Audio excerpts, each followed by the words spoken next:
Class 10th के बच्चों के लिए आज का जो हमारा लेक्चर है वो लाइट चैप्टर से है और ये है reflection of light. Reflection of light, what is reflection of light? Reflection of light क्या होता है, इसको हम लोग यहाँ पर समझते हैं, अच्छे से समझते हैं। थोड़ा ध्यान से देखिएगा लेक्चर को। When light strike to a surface then it return in same medium. यदि लाइट क्या होता है कि किसी सरफेस पर स्ट्राइक करता है, चाहे वो सरफेस कैसा भी हो, रफ हो सकता है, प्लेन हो सकता है, स्मूथ हो सकता है, कर्व हो सकता है, किसी भी तरह का सरफेस हो, अगर उस सरफेस पर कोई लाइट फॉल करता है then it return in same medium. तब वो क्या होता है कि उसी मीडियम में वापस आ जाता है। मतलब जिस मीडियम से फॉल किया है उसी मीडियम से क्या होता है, उसी मीडियम में वापस आ जाता है। This bouncing phenomena is called reflection of light. इसी बाउंसिंग फेनोमेना को रिफ्लेक्शन ऑफ लाइट कहा जाता है। सिंपल वर्ड में बोल सकते हैं कि लाइट क्या होता है कि जब किसी सरफेस पे टकराता है तो टकराने के बाद फिर से वो रिटर्निंग आता है, लौट जाता है। अगर आपके पास कोई मिरर हो तो आप देख सकते हैं, उस पर क्या कीजिए, आप टॉर्च जलाइए और फिर देखिएगा कि लाइट रिफ्लेक्ट करता है। तो इसी फेनोमेना को हम लोग क्या बोलते हैं, रिफ्लेक्शन ऑफ लाइट बोलते हैं। मतलब रिफ्लेक्शन ऑफ लाइट में सिर्फ और सिर्फ एक ही मीडियम इन्वॉल्व होता है। तो आपसे पूछा जा सकता है कि रिफ्लेक्शन ऑफ लाइट कैसा फेनोमेना है, तो सर ये वन मीडियम फेनोमेना है। मतलब जिस मीडियम में आता है उसी मीडियम में क्या होता है, वापस लौट जाता है। तो this is the one medium phenomena. अब यहाँ पर इसको समझिए कि अगर ये एक तरह का कर्व सरफेस है, ठीक है, और लाइट यहाँ पर फॉल किया है, यहाँ पर आप देख रहे हैं कि लाइट यहाँ फॉल किया है।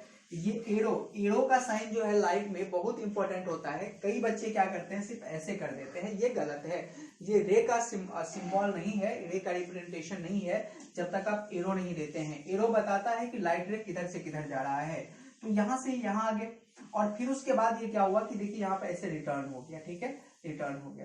तो आपका ये सवाल है कि सर ऐसे रिटर्न क्यों हुआ, ऐसे भी तो हो सकता था। बिल्कुल हो सकता था, ठीक है, लेकिन ये जो रिटर्न होता है वो अपने मन से नहीं होता है, ये लॉ ऑफ रिफ्लेक्शन को फॉलो करता है, जो इसके जस्ट बाद हम लोग देखेंगे। और इसीलिए क्या होगा, इधर से रिफ्लेक्ट किया है। तो यहाँ पर ये जो रे जो फॉल करने के लिए आ रहा है सरफेस पर, रिफ्लेक्टिंग सरफेस पर या फिर मिरर पर, उसको हम लोग इंसिडेंट रे बोलते हैं। और जो रे रिफ्लेक्शन के बाद होता है उसको हम लोग रिफ्लेक्टेड रे बोलते हैं। इसको भी आप लिख सकते हैं कॉपी में यहाँ पर कि what is incident ray. Incident ray का डिफिनेशन क्या है, तो रे इनकमिंग रे is called incident ray, outgoing रे इज कॉल्ड रिफ्लेक्टेड रे। या आपके पास बुक होंगे कई, एस चंद के बुक होंगे, एच.सी. वर्मा के बुक होंगे, या फिर आप कई के पास पियर्सन के बुक होंगे। तो जितने सारे बुक्स है सब में इसका डिफिनेशन लिखा हुआ है। आप बुक खोलिए और जरूर लिखिए। ऐसा नहीं कि लेक्चर यहाँ पर दे रहे हैं, पढ़ा रहे हैं, समझा रहे हैं आपको तो आप लिखना छोड़ दे, ठीक है, और बुक को पढ़ना छोड़ दे। तो आप यहाँ पर इसको लिखिए रिफ्लेक्टेड रे। और ये जो पॉइंट है, ये पॉइंट, इसको हम लोग पॉइंट ऑफ रिफ्लेक्शन बोलते हैं कि जहां से रिफ्लेक्ट करता है that is known as point of reflection. अब यहाँ पर देखिए, ये तो एक कर्व था, ये एक प्लेन आ गया, ठीक है, प्लेन आ गया। तो यहाँ पे क्या INC इंसिडेंट रे है, ये फॉल करने के लिए गया है यहाँ पर और यहाँ से रिटर्न होके ऐसे आ गया। मतलब this is the reflected ray और this is the point of reflection and this entire phenomena is known as reflection of light. इसी को हम लोग क्या बोलते हैं, रिफ्लेक्शन ऑफ लाइट बोलते हैं। तो ये समझ में आ गई। अब हम लोग पढ़ेंगे कि लॉज ऑफ रिफ्लेक्शन, रिफ्लेक्शन के लॉज क्या है, इसको नोट कीजिए। आइए अब हम समझते हैं लॉ ऑफ रिफ्लेक्शन। तो इसके स्टेटमेंट को हम लोग यहाँ पर रे डायग्राम से भी समझेंगे। मतलब स्टेटमेंट और रे डायग्राम दोनों साथ साथ करेंगे, ठीक है।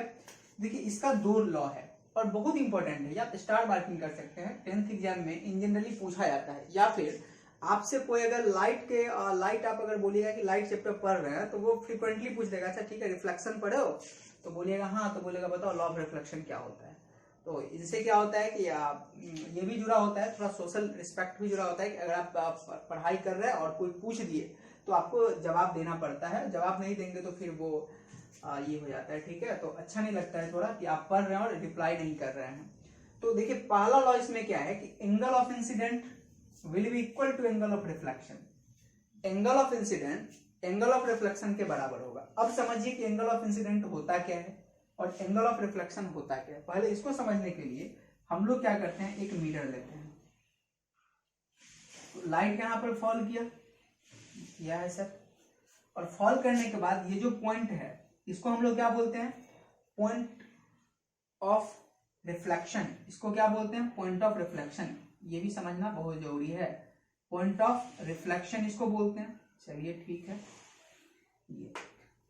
और फिर क्या होगा कि रिफ्लेक्ट करेगा सर, ठीक है, कहाँ से करेगा, यहाँ से सर रिफ्लेक्ट करेगा। चलिए कर गया सर, रिफ्लेक्ट भी किया। तो क्या क्या हुआ, इसको बोलेंगे इंसिडेंट रे, ये इंसिडेंट रे है सर। ये क्या है सर, ये है आपका रिफ्लेक्टेड रे, नो कंफ्यूजन। अब सर यहाँ पर डिस्कस है एंगल ऑफ इंसिडेंट। देखिए एंगल ऑफ इंसिडेंट होता क्या है, आप क्या कीजिए, ये पॉइंट ऑफ रिफ्लेक्शन है, इस पर क्या कीजिए कि ये जो मिरर है, ये जो सरफेस है, इस पर इस पॉइंट से एक 90 डिग्री का लाइन खींच लीजिए। ये 90 डिग्री का यहाँ से लाइन खींच लीजिए। कहाँ से, किस पर, इस मिरर पर 90 डिग्री का लाइन खींच लीजिए। इस लाइन को हम लोग बोलते हैं नॉर्मल। इसको क्या बोलते हैं, normal. This line is known as normal at point of reflection, normal at point of reflection। इसको हम लोग क्या बोलते हैं, नॉर्मल पॉइंट ऑफ रिफ्लेक्शन। समझ में आ गई ये चीजें कि ये नॉर्मल हम लोग खींच लिए हैं, ठीक है। अब देखिए ये इंसिडेंट रे है और ये नॉर्मल है, इसके बीच का जो एंगल होता है इसी को एंगल ऑफ इंसिडेंस बोलते हैं। इंसिडेंट रे एंड नॉर्मल, आप लिख सकते हैं the angle between incident ray and normal, the angle between incident ray and normal is called angle of incidence या फिर incident angle, ठीक है। फिर ये देखिए नॉर्मल है और ये रिफ्लेक्टेड है, इसके बीच का जो एंगल होता है इसको बोलते हैं एंगल ऑफ रिफ्लेक्शन। तो पूछा जाएगा कि what is angle of reflection, तो sir the angle between reflected ray and normal is known as angle of reflection या फिर रिफ्लेक्टेड एंगल। तो इसको आप लिख भी लीजिए, ठीक है। तो ये चीज आ गई। अब ये समझ में आ गई सारी चीजें, इंसिडेंट रे समझ में आ गई, एंगल ऑफ इंसिडेंस क्या होता है, नॉर्मल क्या होता है, रिफ्लेक्टेड रे क्या होता है और एंगल ऑफ रिफ्लेक्शन क्या होता है, ये चीजें समझना पहले जरूरी है। अब चलिए हम लोग चलते हैं लॉ ऑफ रिफ्लेक्शन पे। लॉ ऑफ रिफ्लेक्शन कहता है कि जितना एंगल ऑफ इंसिडेंस होगा उतना ही एंगल ऑफ रिफ्लेक्शन होगा, मतलब जितना ये एंगल होगा उतना ही एंगल भी होगा, ये दोनों इक्वल होगा। मतलब दैट इज, यहाँ पर लिख सकते हैं sir angle I equal to angle R, ये हमेशा होता है। मतलब नॉर्मल के साथ जितना एंगल पर फॉल करता है उतना ही पर रिटर्न जाएगा, नॉर्मल के साथ जितना एंगल पे फॉल करता है उतना ही पर ये क्या होगा, रिटर्न जाएगा। ये पहला लॉ है, तो ये इसी अनुसार हमेशा रिटर्निंग करता है, रिफ्लेक्शन होता है ये, ठीक है, फर्स्ट लॉ। अभी एग्जांपल दिखाएंगे आप लोगों को। और दूसरा लॉ क्या है कि इंसिडेंट रे, रिफ्लेक्टेड रे ये वाला और नॉर्मल, ये तीनों लाइन जो होते हैं वो हमेशा एक ही प्लेन में होते हैं। अब इसको समझिए कि यहाँ पे एक है और ये एक है, और ये जो लाइन होगा ना सब इसी बोर्ड प्लेन में, ऐसा नहीं कि ये लाइन उठा हुआ होगा, ये तीनों का प्लेन क्या होगा, एक ही होगा। मतलब अगर एक कागज का टुकड़ा अगर मान लीजिए रखते हैं तो ये तीनों को छूता हुआ जाएगा, ऐसा कभी नहीं होगा ये दो को छूता हुआ जाएगा। देखिए जैसे कि ये 3 मार्कर है हमारे पास, तो अगर एक ऐसे हाथ रखे तो तीनों को टच कर रहा है, तो यही क्या होता है, एक ही प्लेन में होता है। ऐसा नहीं कि अलग प्लेन में होगा, तब ये दोनों को छुएगा और ये भाग जाएगा, अगर इन दोनों को लेंगे तो ये भाग जाएगा। तो ये तीनों क्या होते हैं, ये हमेशा एक ही प्लेन में होते हैं। These two important laws of reflection, ये हमारे क्या है, लॉ ऑफ रिफ्लेक्शन है। अब इसको थोड़ा और समझते हैं कुछ क्वेश्चंस लेके, ठीक है, आप इसको नोट कीजिए। तो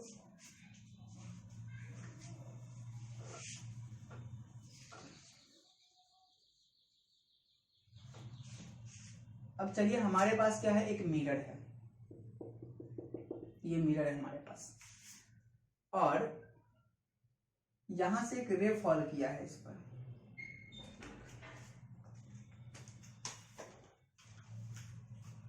यहां एक रे फॉल किया है, ठीक है, और ये कितना पे फॉल किया है, नॉर्मल के साथ 30 डिग्री पे और 20 डिग्री पे फॉल किया। तो रिटर्निंग किधर से जाएगा, तो सर ये जो नॉर्मल है इस नॉर्मल से इतना ही पर क्या होगा, रिटर्न जाएगा, ठीक है, 20 डिग्री पर ही क्या होगा, रिटर्न जाएगा। ऐसा नहीं कि ये ऐसे चले जाएगा, ये गलत है। तो अभी इसका आंसर आपको मिल गया होगा कि सर ऐसे ही क्यों जाता है, सर ऐसे इसीलिए जाता है 20-20, ठीक है, जितना आएगा उतना ही पर यह वापस भी जाएगा ये। अब चलिए एक हम लेते हैं कर्व, ये वाला लेते हैं, इधर है तो एक रे यहाँ पे आया, ठीक है सर। तो अब रिफ्लेक्शन का रे डायग्राम कैसा होगा, तो सर इसको समझने के लिए, रिफ्लेक्शन का रे डायग्राम समझने के लिए सबसे पहले हमको क्या करना होगा, नॉर्मल खींचना होगा। तो सर इस पॉइंट का नॉर्मल कौन सा होगा, देखिए इसका कहीं ना कहीं सेंटर होगा, तो मान लेते हैं कि सर यहाँ पे सेंटर है, तो जो लाइन सेंटर से पास करता है वही क्या होता है, नॉर्मल। तो ये नॉर्मल, तो सर ये इतना एंगल पे आया है, तो देखिए लगभग इतना ही पे इधर क्या होगा, दूसरे साइड रिटर्न जाएगा, ये भी क्या होगा, थीटा होगा। तो इसी लॉ को फॉलो करते हुए कोई भी रे जो है वो रिफ्लेक्ट करता है, ऐसा नहीं कि ऑर्बिट्ररी कर जाएगा। तो नॉर्मल आपको खींचना आना चाहिए, ठीक है, ये चीज है। तो ये मतलब लॉ ऑफ रिफ्लेक्शन क्या है, प्लेन के लिए भी वैलिड है, कर्व के लिए भी वैलिड है, सभी तरह के सरफेस के लिए क्या है, वैलिड है लॉ ऑफ रिफ्लेक्शन, ये चीज है। इसको हटा देते हैं। एक और जो इंपॉर्टेंट चीज है वो ये है कि जो रे किसी मिरर पर, किसी सरफेस पर 90 डिग्री पे फॉल करता है, जो रे किसी सरफेस पर 90 डिग्री पे फॉल करता है वो इसी पर रिटर्निंग आ जाता है, ठीक है। ये इंपॉर्टेंट चीज है, इसको याद रखेंगे कि जो 90 डिग्री पे फॉल करता है वो सेम पाथ पे रिटर्न हो जाता है। क्यों? क्योंकि देखिए 90 डिग्री पे जब फॉल किया है तो एंगल ऑफ इंसिडेंस कितना है, 0, तो एंगल ऑफ रिफ्लेक्शन भी कितना हो जाएगा, 0। दोनों 0 0, मतलब दोनों क्या होगा, एक ही साथ वो फॉल करेगा।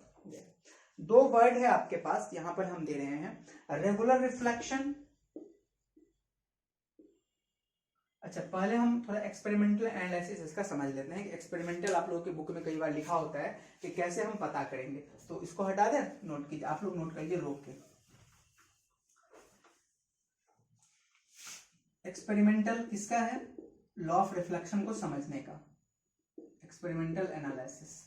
आप बुक में देखेंगे एनसीईआरटी में लिखा हुआ रहता है, ठीक है। एक्सपेरिमेंटल एनालिसिस करते क्या है हम लोग एक्सपेरिमेंट में, पहली चीज है आप क्या करेंगे, जब यही वाल है, ठीक है, ये वाल को ही मानिए, ये वाल है, ठीक है, यहाँ पर कोई भी ब्रेकर है इस टाइप से, ये वाल है ऐसे, इस पर क्या करते हैं, पाइप लगा देते हैं, ठीक है, ये पाइप, इसको समझिए ठीक से, इस पाइप को लगा देते हैं यहाँ से, ये पाइप लगा हुआ, और ये क्या है, ये एक लाइन है जो हम ड्रॉ कर लेते हैं कार्डबोर्ड पे, इसके परपेंडिकुलर, किसके परपेंडिकुलर, ये वाले के 90 डिग्री, यानी कि नॉर्मल हो गया।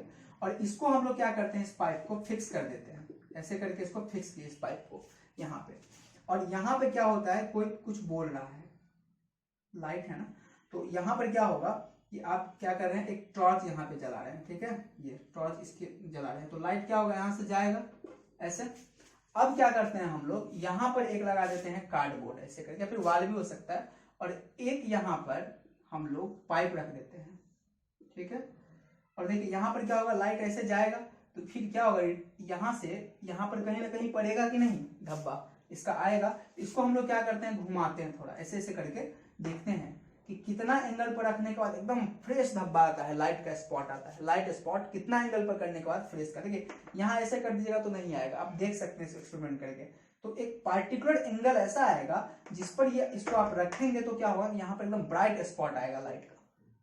तो यही जो पार्टिकुलर एंगल होता है, अब मेजर अगर आप करेंगे तो देखेंगे इन दोनों का वैल्यू सेम ही है, उसी जितना पे ये रखा हुआ है उतना ही पर ये सेम आया है।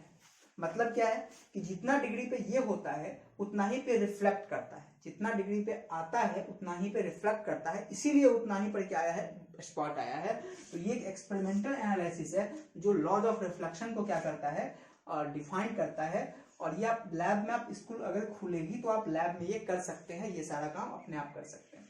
दो आप लोगों के लिए हम होमवर्क देते हैं, और अगर आप होमवर्क सबमिट करते हैं, यहाँ पर फोटो खींच के अगर आप डाल देते हैं या फिर ऐसे भी लिख देते हैं वहां पर कमेंट में कि डिफ्यूज रिफ्लेक्शन क्या होता है, डिफ्यूज रिफ्लेक्शन, और पहला है रेगुलर रिफ्लेक्शन, रेगुलर, दूसरा है रेगुलर रिफ्लेक्शन, ठीक है। ये दोनों क्या होता है, व्हाट इज डिफ्यूज रिफ्लेक्शन किसको बोलते हैं, और रेगुलर रिफ्लेक्शन को किसको बोलते हैं। डिफ्यूज को इरेगुलर भी बोला जाता है। इन दोनों का डिफिनेशन आप लिखिए, ठीक है, कॉपी में लिखना है आप लोगों को, और वहां भी आपको बताना है कि हम लिखे हैं, यस सर कर लिए, नहीं किए, आपको रिस्पॉन्स देना है ताकि आगे का लेक्चर मैं बना सकूं, ठीक है। दूसरी की, अगर आप लोग लेक्चर देखते हैं तो मुझे इसका लिंक व्हाट्सएप पर शेयर करना पड़ता है। तो आप लोग क्या करेंगे कि जो आप यूट्यूब का चैनल है उसको आप सब्सक्राइब करने के बाद आपको बेल का जो आइकॉन होता है उसको आप क्लिक कर देंगे ताकि नोटिफिकेशन आपको मिल जाए। क्योंकि देखिए व्हाट्सएप का भी क्या है, यहाँ पर रिस्ट्रिक्शन है कि एक बार में 5 ही आप लोगों को फॉरवर्ड कर सकते हैं, तो काफी प्रॉब्लम होती है कभी कभी कि फॉरवर्डिंग के लिए, ठीक है। तो आप लोग को जैसे नोटिफिकेशन ऑन रहेगा तो जैसे लेक्चर डालेंगे तुरंत आपके पास आ जाएगा। तो ये काम आप लोग कर देंगे, मेरा जो थोड़ा ये है मेहनत थोड़ा कम पड़ जाएगा, ठीक है, और अधिक लेक्चर हम बना पाएंगे। तो ये चीजें आप कर लेंगे, और बाकी नेक्स्ट क्लास में मिलते हैं। बताइए कि नेक्स्ट क्लास में कौन सा लेक्चर आप लोगों को चाहिए। आप लोगों ने बताया था थोड़ा पहले तो मैंने इसको क्लियर कर दिया। चलिए लिख लीजिए इसको भी।